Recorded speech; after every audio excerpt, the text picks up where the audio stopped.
after the race to the post in the 2023 general election, the dust begins to clear, with the winners urged to forge a future to include even their fiercest rivals in the task to once again give this giant of a nation the crucial shot in the arm it needs to fulfill its glaring potentials. The concerned advocate fence mending in place of mudslinging, hands of fellowship in place of divisive rhetorics, as well as the rewards far outweigh the risks when everyone is brought on board, even when not all are in agreement. Today on Political Update, we will track the activities of different political stakeholders as Nigeria prepares for a new set of helmsmen across the nation.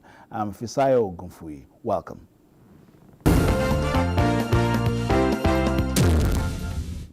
As the post-election issues continue to unfold, the Inter-Party Advisory Council, IPAC, has called for understanding and patriotism to consolidate the gains of democracy and ensure smooth transition of government on the 29th of May 2023.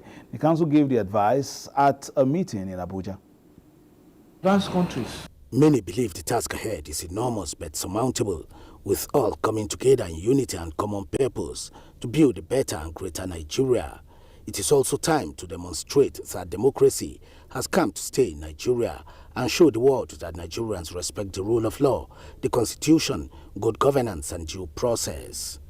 I'm looking for that day when we will have a conference of politicians in which we will all agree that we will abide by the results of elections and we will not do anything. We will not do anything to manipulate the system. For IPAC, periodic election is critical for sustainable democracy as power resides with the people. The ballot is sacrosanct. The will and mandate of the people freely given to a political party must be respected. This is the beauty of election and representative governance. As the umbrella body of all registered political parties, IPAC will always champion democratic ideals and ensuring an environment conducive for successful elections, peaceful electoral process in Nigeria, and intervene in crucial national issues to save the nation's democracy. Politics is not war, but a contest where losers must be magnanimous in defeat. It is against this backdrop that a coalition of civil society organizations has condemned comments by some politicians promoting ethnic and religious divisions which are threats to national security. The groups expressed their displeasure at a conference in Abuja.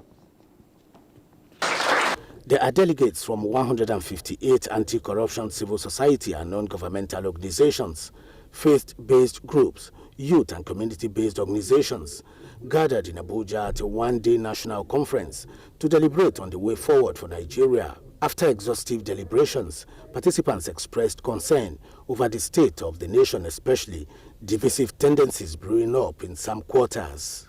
In trying to set the format for what is going to happen, we're going to look at ourselves, we're going to look at what will get the right people that can do this job.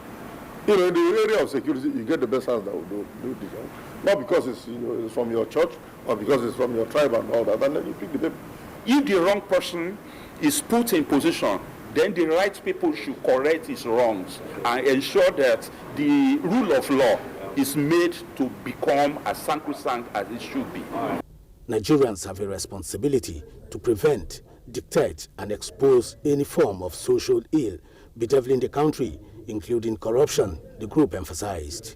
If corruption is not tackled, a lot of problems bedeviling us will still continue.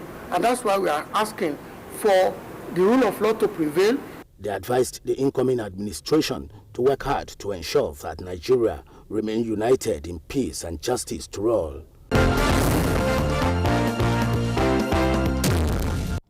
It is that period at the political subway when some passengers disembark while new ones join the coach.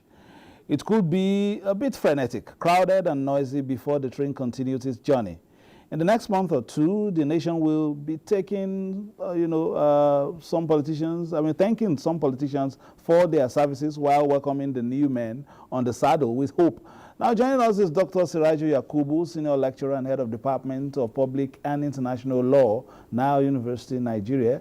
He's also a legal practitioner and political analyst. Thank you for joining us. Thank you very much. It's been a busy few weeks, about a month or so. You've also, gone to different parts of the country, perhaps monitoring the exercise and looking at it from the corner of analysis as well. Did you expect the outcomes of the 2023 general elections and the events since then? Have you been monitoring, and what are your comments at this time? Yes. Once again, thank you, and good afternoon to our viewers. Of course, I expected the outcome of the election to come this way because if you look at it critically, there was a division among the opposition, in the opposition, the main opposition party, where two other, contenders pull out of the party and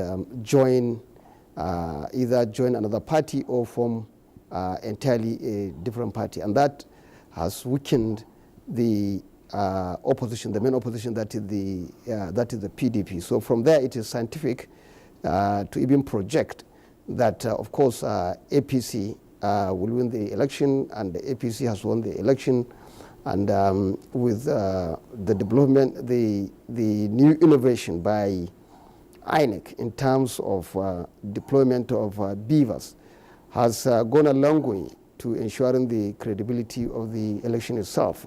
Like you rightly said, I've been in some part of the country during the election, and I witnessed it, how the election was conducted. The election was conducted in most of the, in most part of Nigeria peacefully and orderly. And the technology, even though there's some complaint that it failed, but actually it did, the work that is expected of it, because primarily the beavers were to be used for accreditation, and that has been done. And in some polling units, like where I witnessed, where I casted my vote, the person before me, who was a lady, could not get accredited during the presidential election because her thumbprint failed, and also the beavers failed to capture her face, even though she presented a valid voter's card.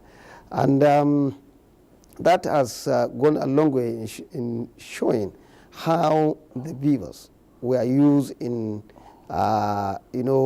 preventing election malpractice as it used to happen in the past. And even the political parties themselves, they are so apprehensive, telling their own supporters that they should ensure that there's no overvoting, because if there is overvoting, then the viewers can be called back to check the number of accredited voters and compare it to the number of valid votes casted during election. And with that, it could be detected whether there was overvoting or not. And by the electoral law, overvoting is a ground for the cancellation of election in a polling unit. All right, we have gotten, to, a key stage in all these processes now. We are seeing new helmsmen at the national and state levels, of course, also representatives of the various assemblies, state assemblies, and the National Assembly as well. What will be, in your first intervention, the issues in the entry of the incoming administration in terms of hitting the ground running? Well, I know one important thing that I want to talk about at this point is the peaceful transition of power from the outgoing government to the incoming government. And we must praise the incumbent government that it is preparedness and its willingness to transfer power peacefully, even though there are some forces, as we have heard, that they are trying to truncate the smooth transfer of power by calling for interim national government. And I think, as a lawyer, I have a firm belief that interim national government has no place in our constitution. So it will be unconstitutional to even advocate for interim national government. This said, however, the incoming government has a lot to do to hit the ground running. Like you said, a lot of members, current members of the National Assembly are not actually coming back. A lot of freshers are coming on board.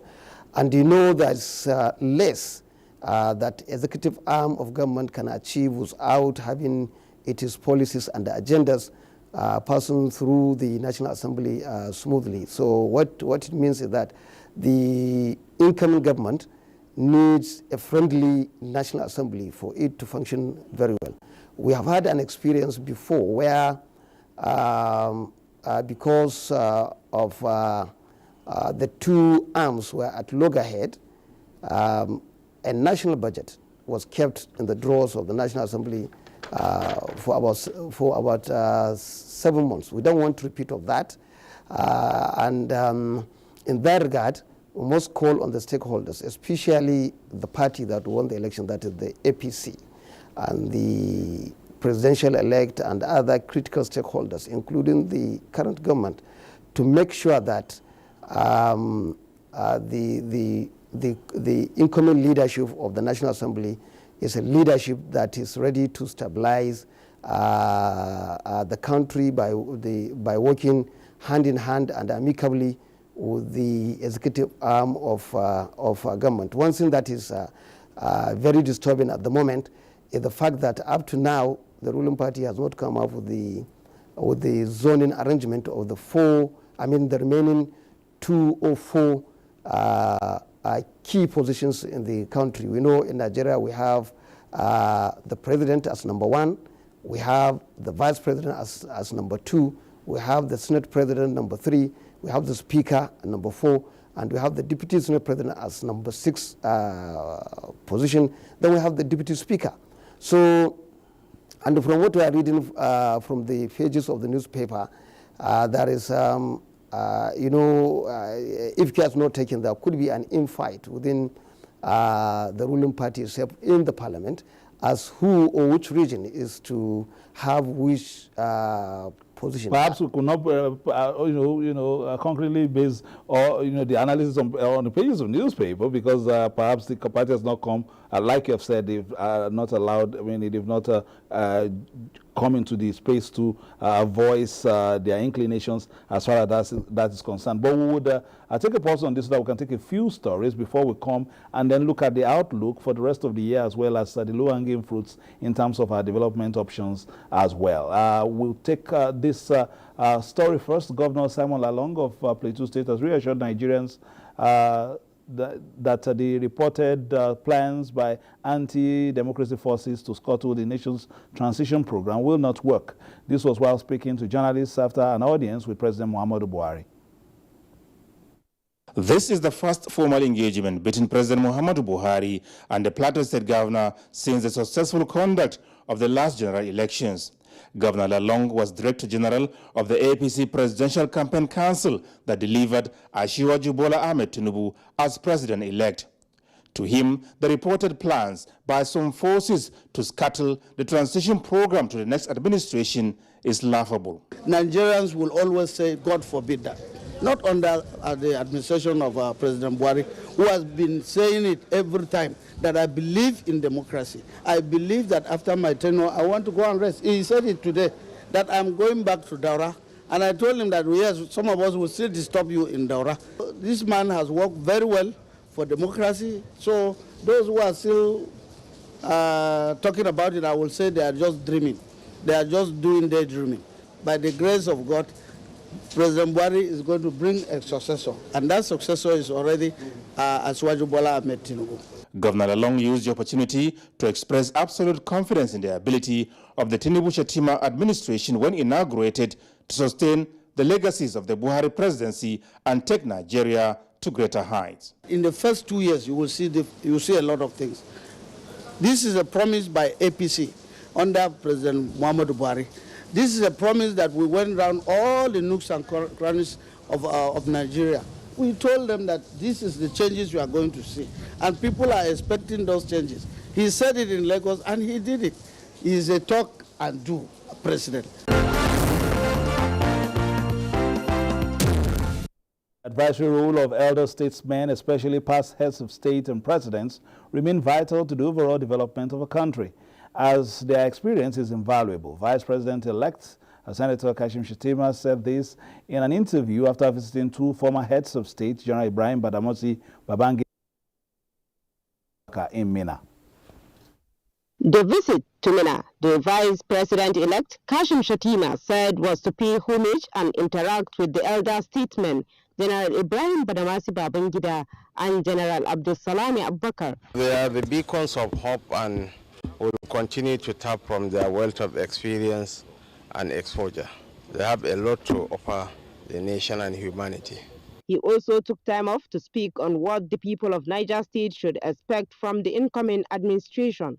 There will be a new lease of life in Niger State by God's grace. You might as well call me a son of Niger, so there is no cause for any apprehension. Will adequately and aggressively address the challenges of the largest state in Nigeria.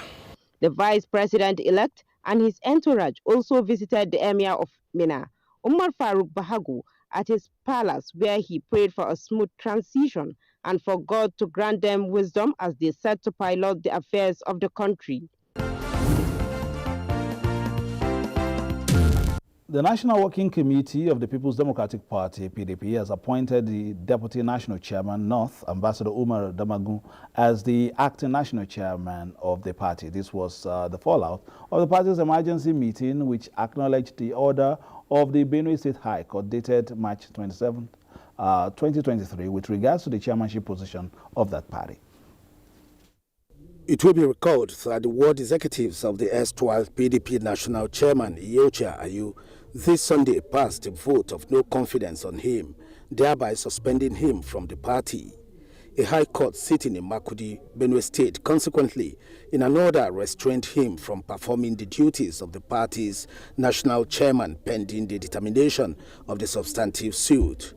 After a careful consideration of the court order and in line with Section 45, subsection 2 of the Constitution of the PDP as amended in 2017, the NWC resolved that the Deputy National Chairman North, Ambassador Umar Ilia Damagun, assumes the national chairmanship position of the party in acting capacity with immediate effect. The National Working Committee charges all leaders, critical stakeholders, teaming members and supporters of our great party to remain calm and united at this critical time.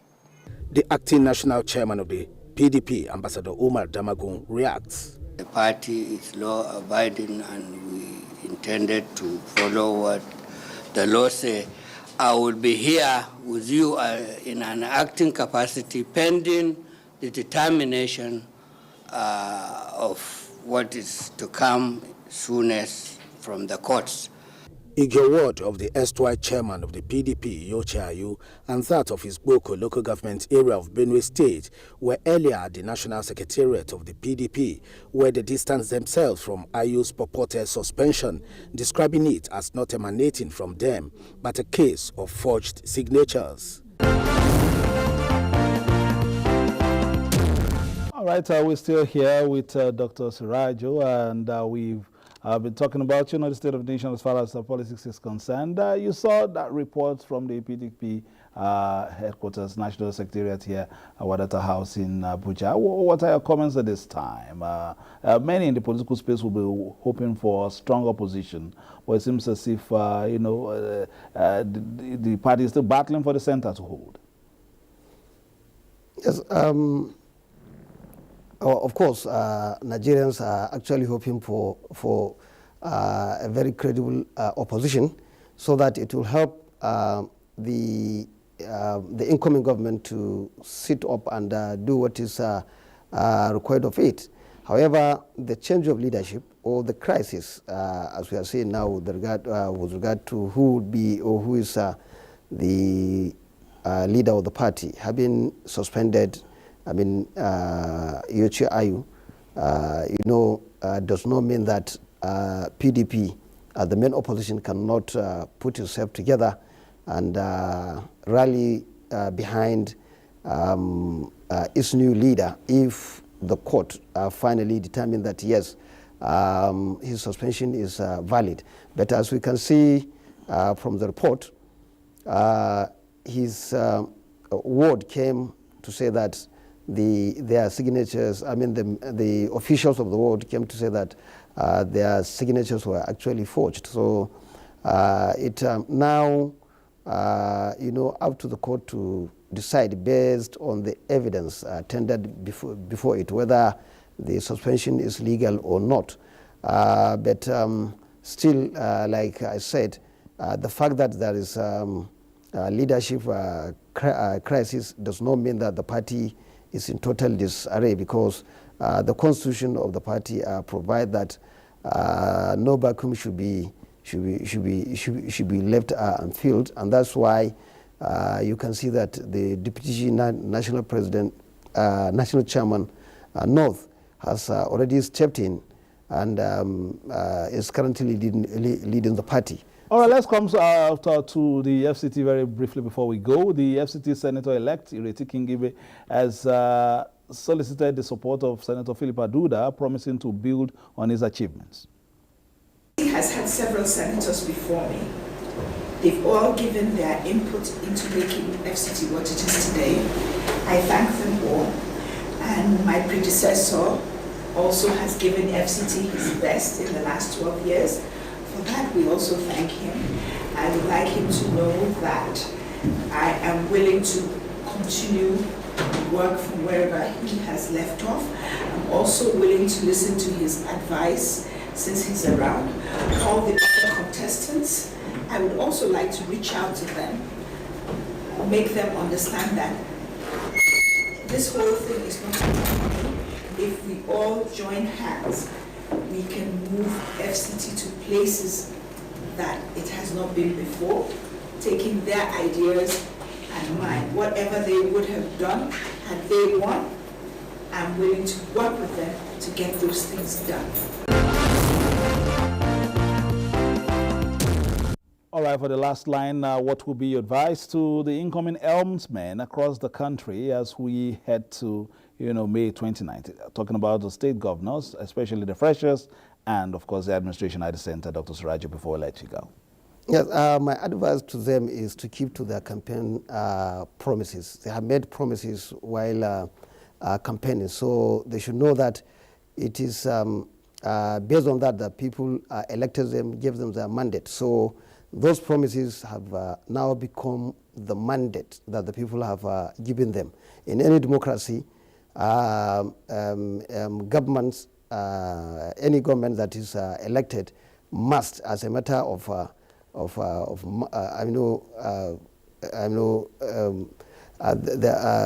democracy, that they must keep up to their promises, because that is the mandate that the citizen, or the indigene of the respective states have given them. Anything short of that actually will amount to not doing what they promise to people. To people to do. Some might want to call it a breach of contract. Well, if it's a contract, yes. It is not a written one. All right. Thank you very much. Time is no longer our friend. We've had Dr. Surajo as our guest today on Political Updates. Dr. Surajo Yakubu is a senior lecturer and head of Department of Public and International Law, Nigerian University, Nigeria. He's a legal practitioner and a political analyst. Thank you for being a part of it, and thank you for being a part of Political Update today, the last for this week. We're back Tuesday at the same time to give you more political stories as we look out to perhaps welcome the new freshers as far as those positions are concerned across the country, and get the concepts and the actualities of what they want to do as far as helmsmanship is concerned. My name is Fisao Ogunfui, thanking you for staying tuned. All the best. Enjoy the rest of your weekend and continue to play your politics for the greater good while watching Africa's finest and largest Nigerian television authority for news, reviews, previews, and interviews. Bye-bye now.